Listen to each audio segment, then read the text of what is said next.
Nuestra personalidad está en nuestro cerebro. La esquizofrenia es un trastorno patológico de nuestro cerebro. Podemos encontrar muchos aspectos diferentes de complicados modelos de alteraciones del cerebro. Un cerebro humano reducido por deshidratación conservado en parafina. Los cerebros que aquí se examinan proceden de pacientes esquizofrénicos fallecidos. Se han cortado en pequeñas rodajas para observarlos a través del microscopio. Aproximadamente una tercera parte del cerebro posee diferencias más o menos considerables con respecto a un cerebro no afectado por la esquizofrenia. Aquí tenemos un área muy importante en el lóbulo de la sien, que es fundamental para el control emocional, para la configuración de la memoria y para procesos mentales superiores, como la formación del hipocampo con tejidos no adyacentes. Así parece normal en cuanto al tamaño se refiere. Cuando observamos aquí a un paciente que ha sido diagnosticado con esquizofrenia, podemos apreciar marcadas diferencias. Las áreas están mínimamente trazadas, lo que, según hemos visto antes, se aprecia claramente. Esta formación del hipocampo aquí es muy pequeña, probablemente por causa de un menor desarrollo prenatal. Esta es nuestra interpretación. La corteza cerebral de este lado es considerablemente menor, como se ve aquí, que en la parte análoga opuesta. Por consiguiente, estas áreas, importantes para la interpretación, la memoria, la filtración de las emociones, se reducen de forma acentuada en la estructura y en la función que desempeñan. Con la investigación de Magdeburg, se mide al milímetro el volumen de cavidades del cerebro que se encuentran llenas de líquido. En lugar de masa cerebral aparecen sencillamente agujeros. Como se puede observar, estos agujeros que todo el mundo tiene en los cerebros esquizofrénicos son más grandes que en los cerebros sanos. Estas alteraciones del cerebro que hemos visto aquí, es decir, la dilatación de las cámaras internas del cerebro, que a menudo se apoyan y producen una reducción de sustancias de esta naturaleza en las áreas medias de los lóbulos de la sien, muestran pruebas inequívocas de que pertenecen a los cerebros con trastornos de esquizofrenia y desde hace muchos años producen una incertidumbre considerable. No obstante, en muchos pacientes estas alteraciones son mínimas. Y entonces, ¿por qué se desencadena la enfermedad en realidad? Tiene que haber algunos factores más.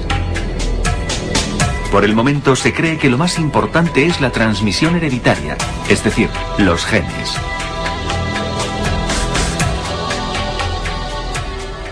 El Instituto de Genética Humana de la Universidad de Bonn. Aquí se afirma que la esquizofrenia es hereditaria.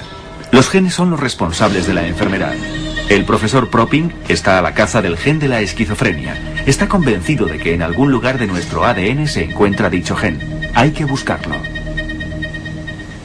La esquizofrenia tiene componentes genéticos, por lo que los genes juegan un papel determinante en la estructura y el funcionamiento del cerebro. Con los métodos genéticos nos acercamos a la causa que origina la esquizofrenia.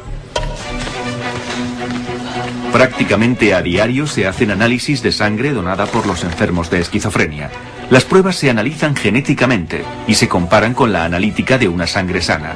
La sospecha de que debe haber una diferencia entre ellas procede de un antiguo estudio realizado a los familiares de los pacientes. Se ha demostrado que los familiares directos de los pacientes, es decir, hermanos o hijos, tienen un riesgo aproximado del 10% de desarrollar la esquizofrenia en el transcurso de su vida.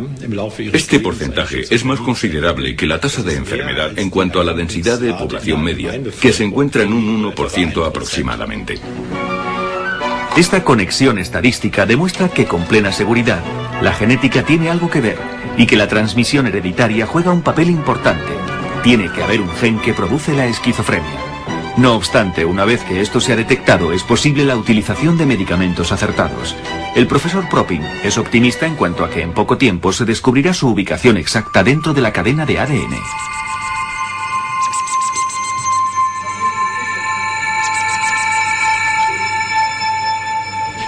La comunidad científica ha aislado diferentes regiones cromosómicas que predisponen a la esquizofrenia, en las que se puede localizar el gen con mayor probabilidad.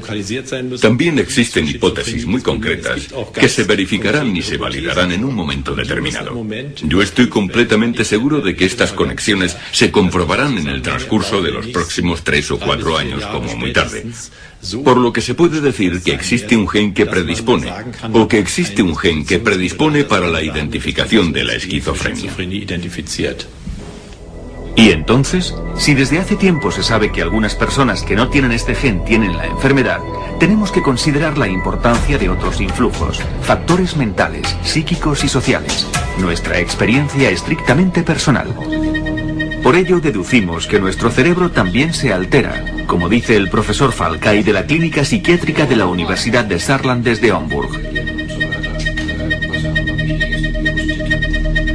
Por el contrario, en contradicción a lo que antes se pensaba, en nuestro cerebro durante el transcurso de la vida hay posibilidad de que se produzcan alteraciones. El cerebro humano se desarrolla desde el momento de la fecundación hasta la muerte. A lo largo de este desarrollo se pueden producir lesiones constantes que con el tiempo derivan en la enfermedad de la esquizofrenia. Antes del nacimiento, en el seno de la madre y durante el primer año de vida, el cerebro está especialmente sensible. Con la tomografía Kerspin se realizan estudios del cerebro en la vida cotidiana. Con esto se hace posible el reconocimiento de los pacientes antes de morir. Con este método han surgido 3 imágenes particulares pertenecientes al cerebro de una persona sana, de una persona con esquizofrenia y de su hermano, que no obstante no está enfermo.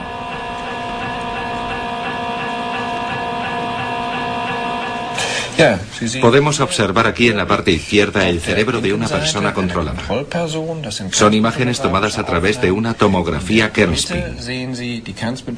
En el medio podemos ver la imagen del cerebro del hermano de un enfermo que no tiene esquizofrenia.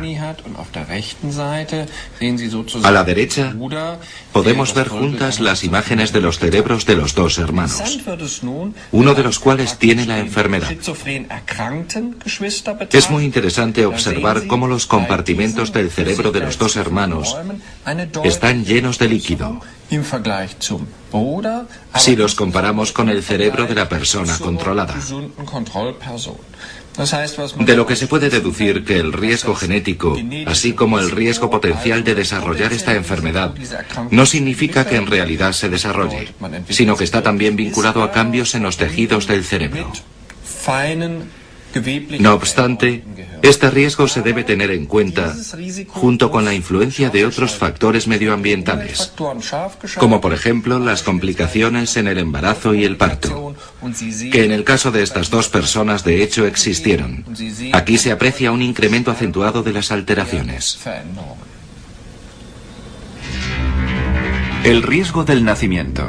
En el recorrido a través del canal del parto, el cerebro del bebé está expuesto a una tensión extrema, meramente funcional. En el caso de que exista alguna complicación, el cerebro del bebé puede sufrir algún daño, un daño que por la predisposición genética de las personas puede desencadenar el desarrollo de la esquizofrenia. Pero también se pueden producir